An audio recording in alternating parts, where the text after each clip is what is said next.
किसी शख्स ने मुझको कहा कि मैं तुम्हें 10 दिनार दूंगा अगर तू बनु तमीम के सरदार को जाके थप्पड़ मार दे।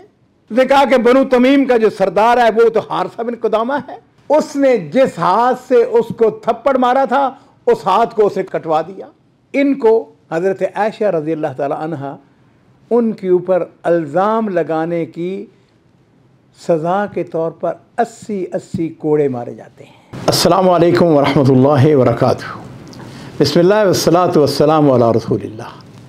मुअज़्ज़ज़ नाज़रीन इकराम, आज का जो किस्सा है ये बड़ा अहम किस्सा है और मैं चाहूँगा कि आप इसको पूरी तवज्जो के साथ सुनें और इसके ऊपर गौर व फिक्र करें। अज़ीज़ों, ये तारीख़ का एक बड़ा ही अजीब व गरीब तो नहीं मैं कहूँगा, लेकिन बहरहाल आपने शायद नाम सुना होगा आहनफ बिन कैस। आहनफ बिन कैस बनी तमीम का सरदार था। ये नजद में पैदा हुआ और बचपन में यतीम हो गया और फिर उसके बाद इसकी माँ और इसके रिश्तेदार बसरा मुंतकिल हो गए। बड़ा अजीम आदमी था, बहुत ही हलीम तबा। सुबहान अल्लाह, इसके मजाज के अंदर हिलम हौसला इंतहाई समझदार था। इसने नबी करीम सल्लल्लाहु अलैहि वसल्लम की ज़ियारत तो नहीं की, लेकिन आपके दौर में ही इसने इस्लाम कबूल कर लिया था। किसी वजह से ये मदीना शरीफ नहीं जा सका और नबी अलैहि सल्लाम की ज़ियारत ना कर सका। अच्छा अजीज़ों, इसके हिलम के बारे में बड़ी दास्तानें हैं। मेरी खुशकिस्मती ये है कि मैंने आहनफ बिन कैस के ऊपर एक किताब भी लिखी है जो अभी तक छपी नहीं है। मेरा ये इंतहाई पसंदीदा आदमी है। अब हुआ यूँ, अपने मजलिस के अंदर बैठा हुआ, बड़ा आदमी था, अमीर आदमी था। अब एक बद्दू या एक शख्स दाखिल हुआ, उसने आके उसके चेहरे पर थप्पड़ मार दिया। आहनफ को बड़ा ताज्जुब हुआ, जो हाज़रीन थे, जाहिर बात है कोई छोटी सी बात तो नहीं थी कि बनु तमीम के सरदार को कोई शख्स आके थप्पड़ मार दे। लेकिन इसका हिलम, इसका हौसला, इसने उससे पूछा कि नौजवान तूने मुझको थप्पड़ क्यों मारा है?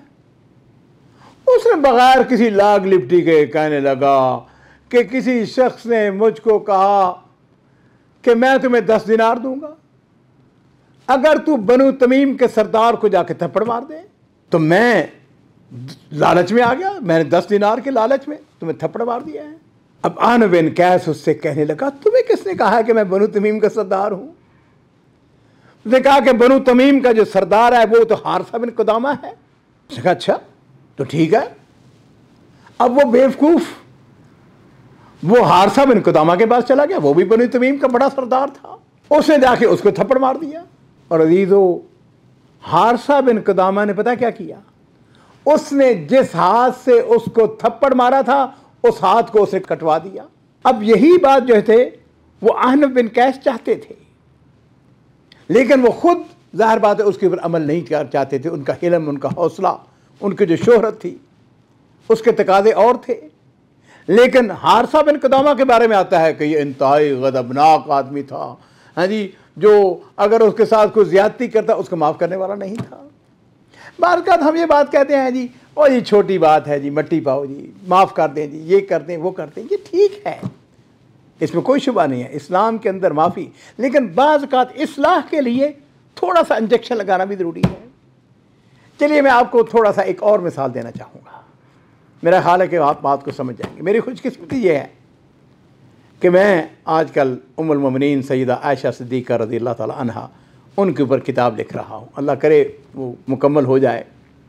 सुबहान अल्लाह, गुज़श्ता हफ्ते जो मैं उनके बारे में लिख रहा था वो वाक़या इफ़्क था।